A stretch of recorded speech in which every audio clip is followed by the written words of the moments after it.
Just like we spoke about in this course, in order to be able to keep that passion alive, in order to be able to make every moment of your relationship one which is intimate, in order for intimacy to be real, to be something that doesn't only happen at a physical level, but happens at a mental and emotional level, it's important for one to know what the other person needs. And that cannot be accomplished by itself. You should never assume. Never assume that the other person is going to understand what your needs are. What you need to do is to express yourself. At the same time, the one listening needs to not be judgmental. Because unfortunately, when a person feels that the spouse is going to be judgmental or put them down or use the information against them, then they just don't feel like opening themselves up. I believe that true intimacy starts with becoming vulnerable, becoming really vulnerable, being able to share what really needs to change in oneself,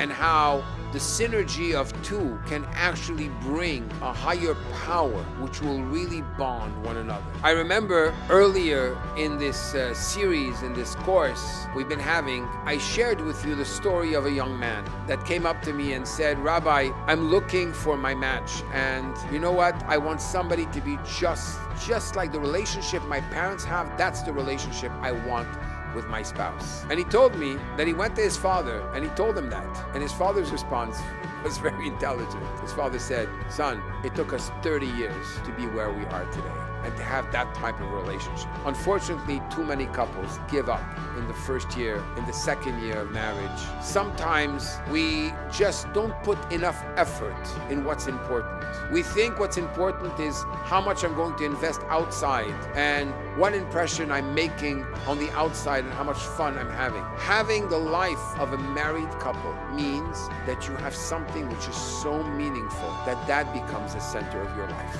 Unfortunately, for many of us, this has not yet become a priority. And as long as it's not a priority, every wind, every obstacle, every challenge can become a life changer in the most negative and destructive way. If, on the other hand, we make a decision to actually be strong, be one, and be open, then no wind, no obstacle, no difficulty will break us, because we are together as one.